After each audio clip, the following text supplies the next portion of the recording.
নমস্কার, আমি হরনাথ সরকার। আজকে আমি আপনাদেরকে বলবো HTML কি এবং HTML কিভাবে কাজ করে থাকে। তো অ্যাকচুয়ালি আমি HTML এর ইন্ট্রোডাকশন আপনাদেরকে আজকে দিব। চলুন ভিডিওটিকে স্টার্ট করা যাক।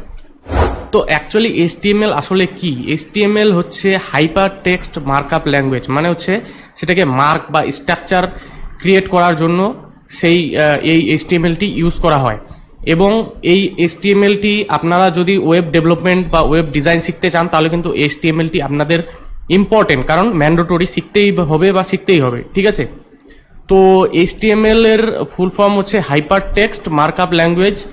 ইট defines the content and structure of web content, মানে কন্টেন্টের বা ওয়েবসাইটটির কোথায় কি বসবে, যেরকম কোথায় লোগো বসবে, কোথায় আপনার হেডিং বসবে, কোথায় প্যারাগ্রাফ বসবে, তো সেগুলা মার্ক করে দেওয়া বা স্ট্রাকচার করে দেওয়ার যেই ল্যাঙ্গুয়েজ সেটি হচ্ছে HTML। কিভাবে সে কাজ করে থাকে, এবার আমি কিছু এখানে জিনিস ক্রিয়েট করে রেখেছি কিছু এক্সাম্পল দেওয়ার জন্য। প্রথমে হচ্ছে HTML, তারপরে CSS, তারপরে জাভাস্ক্রিপ্ট, এই তিনটা মিলে একটি ওয়েবসাইট ক্রিয়েট হয়ে থাকে। তো প্রথমে HTML মানে কিছুক্ষণ আগেও আপনাদেরকে আমি বললাম যে HTML মানে হচ্ছে যে হাইপার টেক্সট মার্কআপ ল্যাঙ্গুয়েজ, মানে স্ট্রাকচারটি ক্রিয়েট করার জন্য, যেই মার্ক করার জন্য, যে এই জায়গায় হেডিং বসবে, এই জায়গায় প্যারাগ্রাফ বসবে, এই জায়গায় ইমেজ বসবে, সেটি মার্ক করে দেওয়ার জন্য HTML কে ইউজ করা হয়।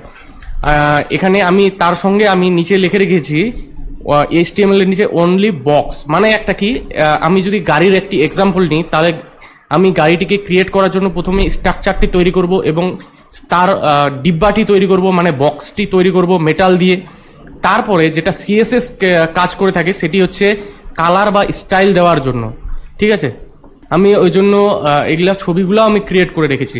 তো প্রথমে স্ট্রাকচারটা এভাবে আমরা বানিয়ে নিলাম, বক্স বানিয়ে নিলাম, যে কোথায় কি বসবে মার্ক করে নিলাম, স্ট্রাকচারটা বানিয়ে নিলাম। তারপরে আমরা CSS এ যাব, CSS দিয়ে আমরা সেটাকে কালার দিতে পারবো, কোন কালারের গাড়িটি হবে, তার সাথে কোন স্টাইলে হবে, হ্যাঁ, কোথায় কিরকম কি স্টাইল হবে, ঠিক আছে? তো তারপরে জাভাস্ক্রিপ্টে কি হয়, জাভাস্ক্রিপ্টে ফাংশন তৈরি করা হয়, এর সাথে ইঞ্জিনটি ক্রিয়েট করা হয়। মানে এটি হচ্ছে CSS হচ্ছে কি শুধুমাত্র রং টং করে দেওয়া বা দেখার সুন্দর লাগার জন্য, ঠিক আছে? এরপরে জাভাস্ক্রিপ্ট ছাড়া আমাদের ওয়েবসাইটটি অতটা ভালো মতো চলবে না। কারণটা হচ্ছে, যদি একটি গাড়ির যদি কথা বলি, আমি কারের এখানে এক্সাম্পল নিয়েছি। তো একটি কার কি হলো, প্রথমে HTML দিয়ে আমরা সেটিকে মার্ক করলাম যে এই জায়গায় এই জিনিসগুলি বসবে। তারপরে আমাদের CSS দিয়ে আমরা স্টাইলটি ক্রিয়েট করলাম এবং কোন কালার হবে সেটি আমরা ক্রিয়েট করে দিলাম। বাট আমাদের ইঞ্জিন তো আমরা দিই নাই।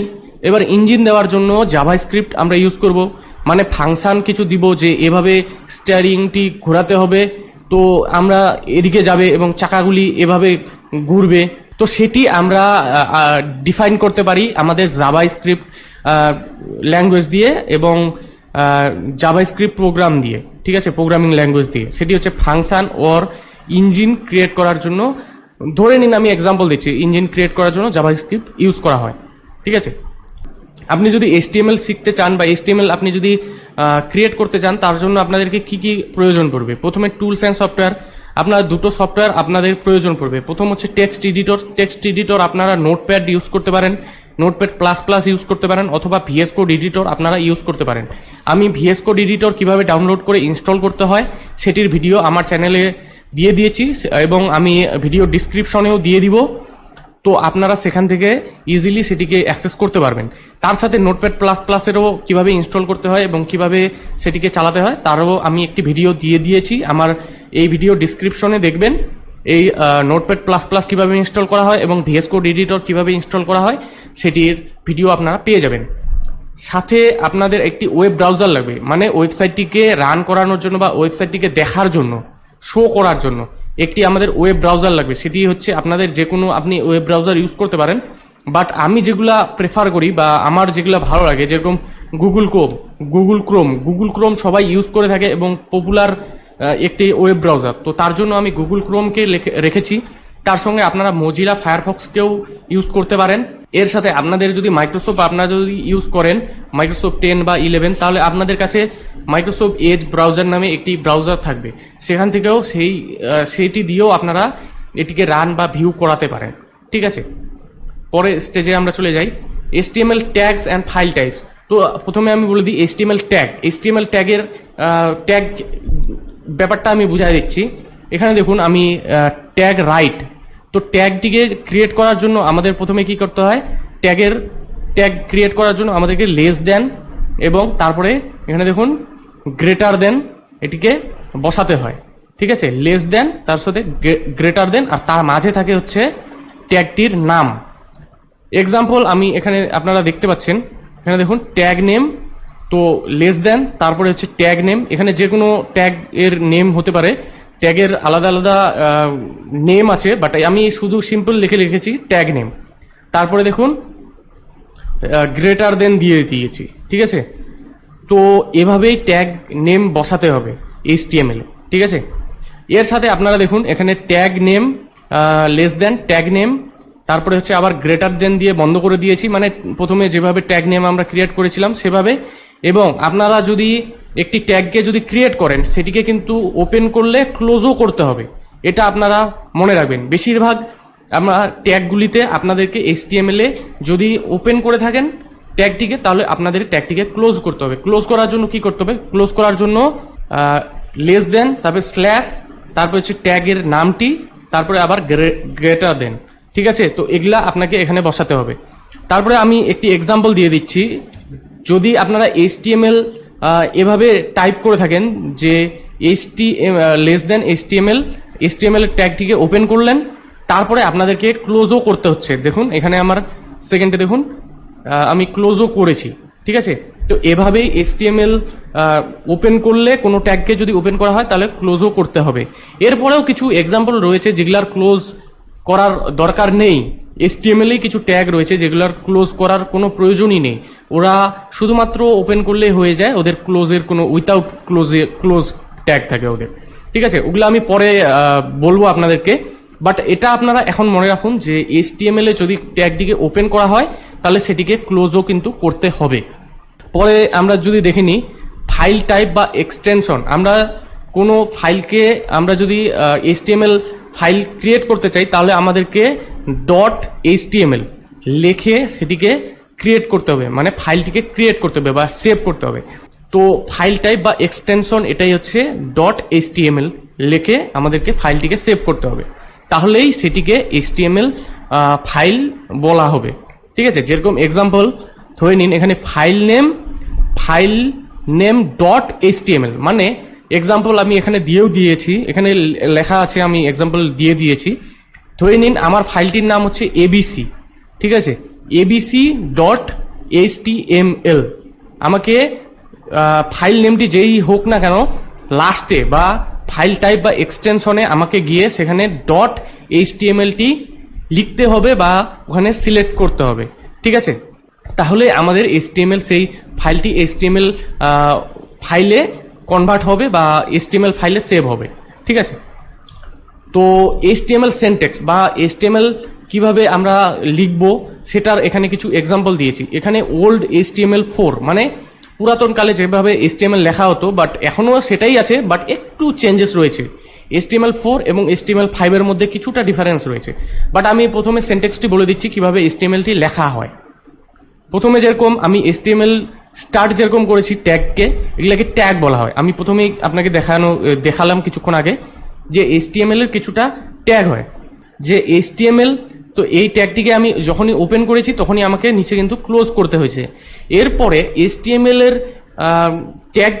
ট্যাগগুলির মধ্যে, ঠিক আছে, আমি কিছু আরও ট্যাগ ক্রিয়েট করেছি, যেরকম হচ্ছে হেড ট্যাগ, তারপর হচ্ছে টাইটেল ট্যাগ। তাহলে হেড ট্যাগকে আমি যখন ওপেন করেছি তখন কিন্তু হেড ট্যাগকে আমাকে ক্লোজও করতে হয়েছে, তার সঙ্গে আমাকে কিন্তু HTML ট্যাগটির মধ্যে এগুলাকে ক্রিয়েট করতে হয়েছে। ঠিক আছে, এটি হচ্ছে স্টার্ট, এটি হচ্ছে এন্ড, তার সঙ্গে হেড, এখানে হেড ওপেন করেছি হেড ট্যাগটিকে, এখানে আবার ক্লোজ করেছি।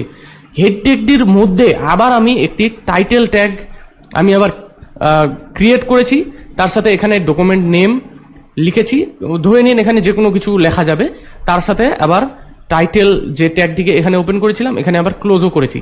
তার সঙ্গে আমার বডি ট্যাগ, যেখানে বডি বা আপনার ওয়েব ব্রাউজারে যেটি শো হবে, ঠিক আছে, সেটি আমাদেরকে এই বডি ট্যাগের মধ্যে লিখতে হবে। ঠিক আছে, বডি ট্যাগের মধ্যে আমাদেরকে লিখতে হবে। হ্যালো ওয়ার্ল্ড আমি রেখেছি, আমি যে কোনো কিছু লিখতে পারতাম।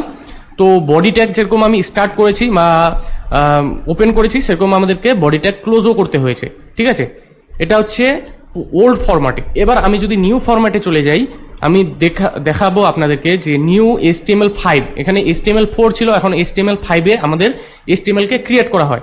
তো HTML5-এ কি হয়, সেটি হচ্ছে সব কিছু সেমই থাকবে HTML4-এর মতো, বাট HTML5-এ উপরে এরকম গ্রেটার দেন, তারপরে এরকম একটা চিহ্ন থাকার পর ডক টাইপ HTML স্পেস দিয়ে HTML, তারপরে গ্রেটার দেন। তো এটা আমাদেরকে এই যে টেক্সটটা যে রয়েছে, এই টেক্সটটা আমাদেরকে কিন্তু HTML5-এ ফাইলটির সববার উপরে এটিকে লিখতে হবে। তার নিচে আমাদেরকে HTML এর ট্যাগটিকে ওপেন করতে হবে এবং ক্লোজ করতে হবে। এবং HTML ট্যাগটির মধ্যে আমরা যা কিছু করব সব কিছু কিন্তু HTML ট্যাগটির মধ্যে করব। তাহলে আপনাদের আমি বুঝাতে পারলাম যে HTML কিভাবে লেখা হয় এবং HTML কি এবং কোথায় ইউজ করা হয়। তো আমি আরও ডিটেলসে আমি বলবো, এটা তো একটি সিরিজ, আমি একটি প্লেলিস্ট ক্রিয়েট করতেছি। HTML প্রথমে আমি আপনাদেরকে ইন্ট্রোডাকশন দিচ্ছি, এবার এরপরে কিভাবে HTML-কে লিখবো এবং আরও অনেকগুলি টিউটোরিয়াল আসবে, যেটি প্লেলিস্টের মধ্যে আমার অ্যাড হয়ে যাবে। HTML টিউটোরিয়াল নামে একটি প্লেলিস্ট থাকবে, সেটির মধ্যে অ্যাড হতে থাকবে ভিডিও। ঠিক আছে, যতক্ষণ না পর্যন্ত আপনাদেরকে আমি HTML ভালো করে বুঝিয়ে দিচ্ছি এবং A to Z যতক্ষণ না পর্যন্ত শেখাচ্ছি। তো আমি হয়তো আশা করা যায় আমি সপ্তাহে 2টি ভিডিও আপলোড করব HTML সম্বন্ধে, বা একটি ভিডিও আমি আপলোড করতে পারি, কিন্তু আসবে HTML এর প্লেলিস্টে সব ভিডিওগুলি পেয়ে যাবেন, HTML যত কিছু A to Z শেখার জন্য। ঠিক আছে, thank you so much watching for this video. যদি ভিডিওটিকে ভালো লেগে থাকে তাহলে অবশ্যই লাইক করবেন, শেয়ার করবেন এবং কমেন্ট করে জানাবেন ভিডিওটি কেমন লাগলো। এবং যদি ইউটিউবে আপনারা ভিডিওটিকে দেখে থাকেন তাহলে ইউটিউবে সাবস্ক্রাইব বাটনে ক্লিক করে অলে ক্লিক করে দেবেন, নোটিফিকেশন বেলে ক্লিক করে অলে ক্লিক করে দেবেন। আর যদি ফেসবুকে দেখে থাকেন বা অন্য কোনো সোশ্যাল মিডিয়াতে দেখে থাকেন তাহলে আমাকে এই চ্যানেলটিকে ফলো করতে ভুলবেন না। থ্যাংক ইউ সো মাচ, দেখা হচ্ছে পরবর্তী ভিডিওতে।